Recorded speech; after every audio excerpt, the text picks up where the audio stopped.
All right, hey everybody, welcome back. So I do want to apologize for my voice. I have been a little under the weather recently, and so this is going to be pretty much just a speed through again. If you guys have any questions at all, please leave it down below. I will do my absolute best to answer them. But what we're going to be working on today is this transparent pocket. It's one of my favorite ways to do pockets and journals, so I thought I'd share it with you guys. And yeah, we'll just get right into it. Okay, so first we're going to start off with, I'm using just a fake newspaper here. And basically what I'm going to do is trim off all the extra edges and then cut it into pieces. I'm going to do 4 pieces out of this one. You can do whatever size you want, so go with whatever kind of pocket you're going for. I'm going to do 4 pieces here today. And I'm not going to worry about keeping them too even. I'm just going to cut them out and then move on to the next step.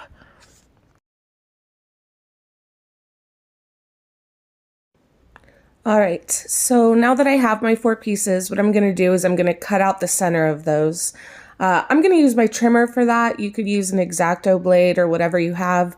But basically, I'm just going to try and leave about 1/2 inch border around the whole piece.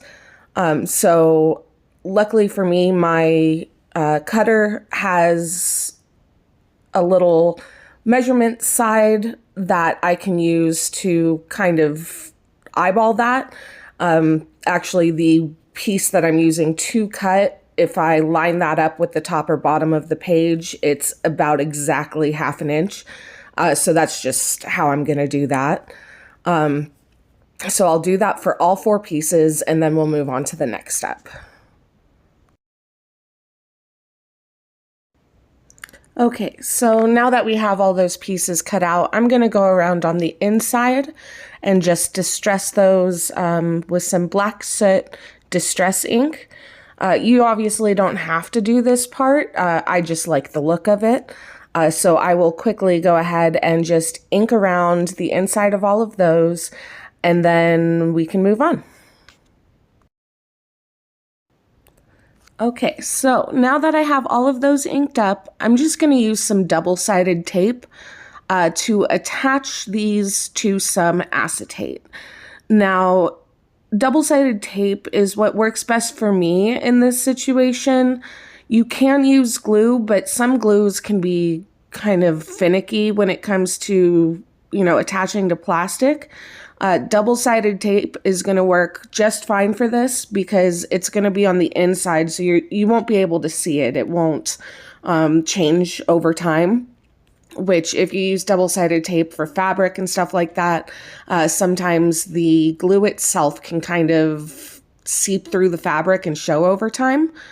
But in this kind of scenario, it's perfectly fine to use. And I'm just going to double-side tape all of those to some acetate. You do not need to use acetate for this part. It is my choice because I just have a bunch of it laying around from old overhead transparencies that I have. But you can use really any kind of clear plastic for this. You could also use vellum if you want more of a translucent look to it. But the nice thing about using acetate or even vellum is you can also print on them or stamp on them and stuff. And as long as you give it a proper amount of time to dry, then you can even add extra texture and stuff through the transparency. So I'm going to go ahead and attach all of those and then cut all of them out. And then we can move on to the next part. So yeah, now that we have all of those attached to the transparency, I'm going to cut notches in them, and I'm going to rotate that so that some of them will pull out from the top, some of them will pull out from the side. And now that we have the basic shape of those pockets done, I'm going to also use the black soot ink to ink all around the edges for those. So pretty simple, easy step. Again, you do not have to distress them if you don't want to. I just like that look. And then after that, I'm going to use a couple of stickers.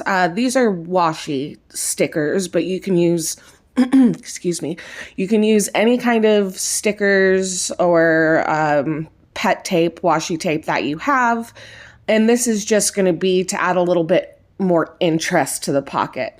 So I'll go ahead and do all of that, and then we'll start working on the cards. Okay, so now that that's done, we're going to start working on the cards.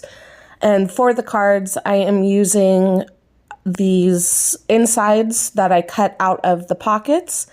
And the reason I'm doing that is because I kind of want it to all line up and look like one piece when it's finished. And just to reinforce those, I'm going to glue them to some cardstock, because they're basically at this point just like copy paper, and I really want them to be a little more sturdy because we are using them as cards, so they'll be coming in and out of those pockets, and I just want it to be a little more sturdy.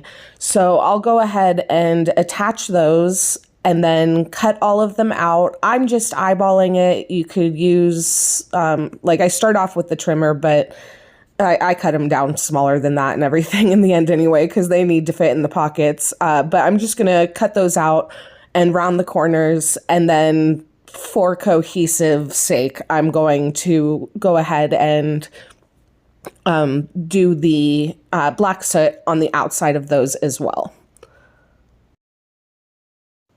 Okay, so now that I have all of those cut out, corners rounded, and the edges inked up, I'm going to use my jelly plate to add a little bit of texture to the background. You don't have to do this step. You can decorate these cards however you want to. Excuse me. The reason I'm doing it is because the aesthetic of the journal that I'm currently working on is kind of like a grungy floral, and I just really love the jelly plate for adding kind of grungy elements. So I'm just going to use some black acrylic paint and my skeleton leaves to add a little bit of texture to the background. So the first thing that I'll do is I'll just place the leaves down and then pull up the black around the leaves to get a kind of dark background. And then once I have done that, I will pull off the leaves and let that paint dry underneath them. And then using my clear gesso, I'll go ahead and pull the skeleton print of those leaves. So it'll give me a dark background, but the leaves area will be lighter, but you'll still get the texture of the leaves. And I really like that look. So I'll go ahead and do that for all four of them, and then we'll move on to the final steps. Right, so now that all of those are done, we're going to do just a couple more steps here. As you can see, if I lay that down, the pocket over the card, you can see they still look like they belong together, even though we did the jelly plate printing on top of that. So I'm just going to take a couple of little floral elements that I have cut out of a book that I have. We'll attach those and then add a couple of white splatters, again, just for a little extra texture. And then I'll add a quick sentiment on there. Not all of these will get sentiments, just some of them. And then the very last step is just going to be to add a little bit of a tab. So I'm going to use just some white lace that I have, staple it where the little pullout's going to be, and then basically our card is done.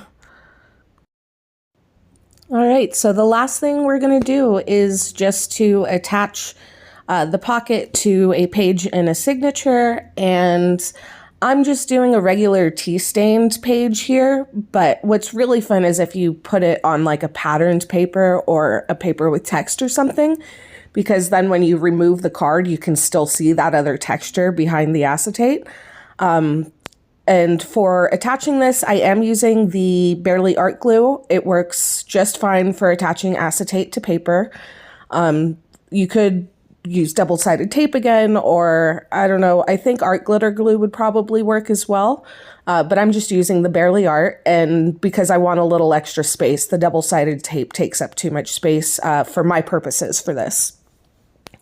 But yeah, I'll just attach that to whatever page I decide, clean it up a little bit in case there's any glue coming out the sides, because I do tend to overglue things like that. But yeah, that's basically it. Okay, so there we have it. I have put a few of these and a couple signatures for the current journal that I'm working on. I really love the skeleton leaf design here. And I just love doing these transparent pockets, especially when you use what was already inside them, because then it kind of lines up and it all looks a bit like it's supposed to go together. So yeah, thank you guys so much for joining me today. I hope you enjoyed this video. If you did, please leave a like down below, and I will see you guys for the next one. Bye!